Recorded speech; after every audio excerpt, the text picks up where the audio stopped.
If you're watching this video right now, then I think it's safe to say you've already heard the news.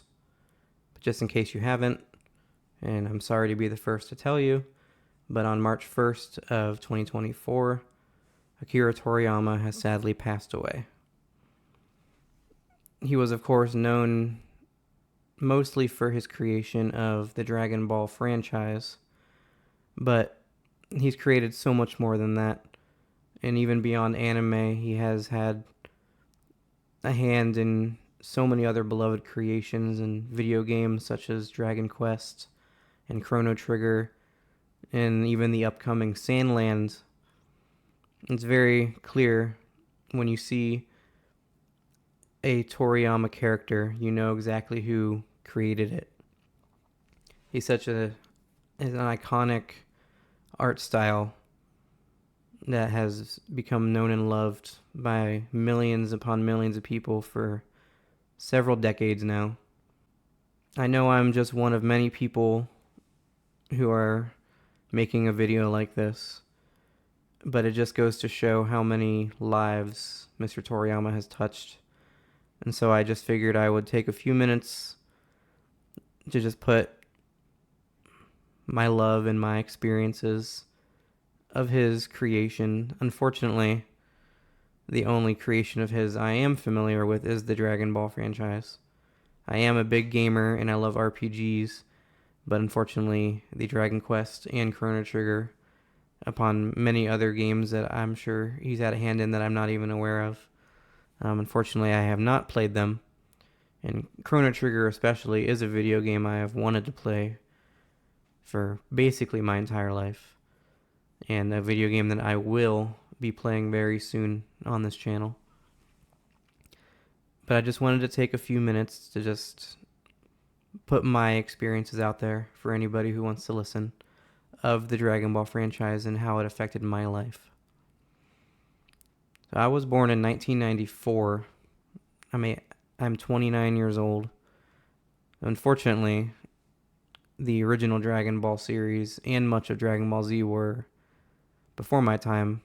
But thankfully, I had older siblings, especially my two older brothers, who really showed me a lot of things growing up, both in the video game space and cartoons and anime. And of course, that it goes for Dragon Ball Z as well.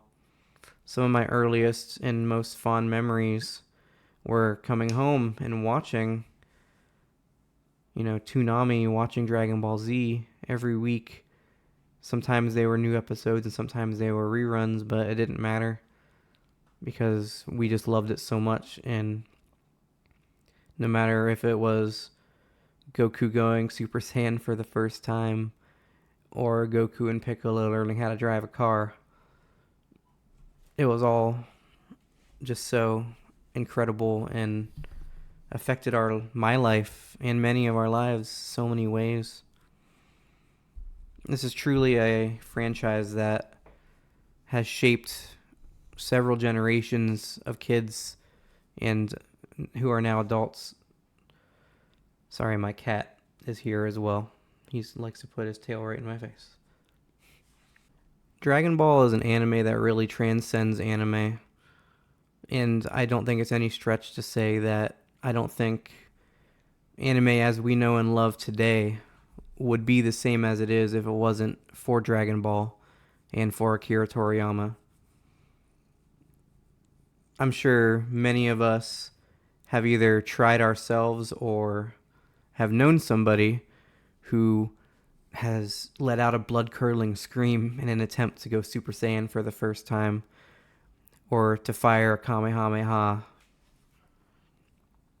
And how many times you've heard the phrase, "It's over 9,000" in your life. It's really a masterpiece that he's created for us, and something that has lived in our hearts and minds pretty much our entire lives, and for me specifically, my entire life, and something that will continue to live on for many generations to come. If and when I have children, you can best believe that I will be showing them this wonderful series. And I hope, and I know in the bottom of my heart, that Dragon Ball, as well as his other works, will live on for many generations to come. I have so many fond memories of this series.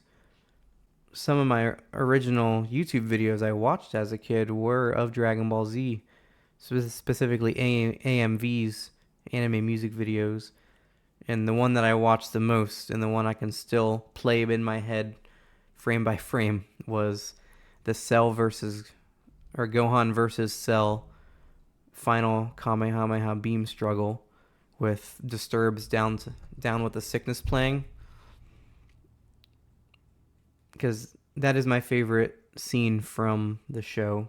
As much as I adore Goku, and I still get goosebumps from watching him become Super Saiyan for the first time. Gohan versus Cell, and Gohan's Super Saiyan 2 transformation really resonated with me as a kid, because he was a kid, and it was really inspiring to see a child who was facing defeat and was in a hopeless situation, and he was able to persevere and push through and break through his own limits and take down this unbreakable brick wall in front of him. And it's really inspiring in my own life to know that you can do anything. You can get through the hardest moments of your life with determination and hard work and perseverance, and maybe a little bit of luck. I remember pretending to shoot key blasts at my brothers in our backyard pool by splashing water at them, and we would make up our own moves and attacks and techniques. And it was just so much fun, and it really touched all of our lives in such a special way. In a way that I'm not sure will ever happen again in my life, to be honest. As much as I love other anime, and truth be told, I wouldn't even say Dragon Ball Z is my favorite anime, but it was definitely the one that got me into this medium, and still the one that has affected me the most in my life. I mean, I'm wearing a freaking Dragon Ball Z t-shirt. It's something that's still so relevant in today's age and pop culture. You could literally hand somebody a picture of Goku who has never seen anime before, and they'll still know who that character is. He's a character who has transcended his own medium, and I think that's something really special. I could honestly talk for many hours about Dragon Ball, and I feel like I have been talking for a long time already. So I will end it here, but I want to hear from you. I told you my favorite moment and my favorite character, which is Teen Gohan, and my favorite moment, of course, is the entire battle between him and Cell, and him going Super Saiyan 2 for the first time, and that final beam struggle between the two, and Goku, who was up there with King Kai, who was still teaching and inspiring his own son to win and to ensure victory to save the world. That's my favorite moment. So what's yours? I want to hear from you. Let me know in the comments. I want to hear your experiences and your passion and your love, and I want to have conversations. I love talking about this kind of stuff, and we have to do our due diligence to keep it alive as much as we can. And I truly believe that this will be something that will live on for many generations to come. And that's something that's you can't say for a ton of things. This is really a special creation. So I just want to say thank you, Mr. Toriyama. Thank you so much for everything you've created, everything you've given us, the millions upon millions of smiles you have put on faces, for the countless hours spent watching your creations, playing your creations, and how many lives you've affected. And I know we are all very sad and devastated right now, but Mr. Toriyama has spent decades of his life putting smiles on our faces, so I don't know if he would be happy to look at us all. I know he's up there with King Kai looking down on us right now with a big smile on his face, wearing that halo on his head like a crown, like a king he is. And as hard as it is to smile in dark times, I truly think that he would want us to smile and remember him for his work and his creations in the many, many, many years of time he has put in to make us happy and us smile. So, as hard as it is, we just have to remember the good times and celebrate his creations. So, I end it with this. Thank you, Akira Toriyama, for everything you've given us, and may you rest in peace.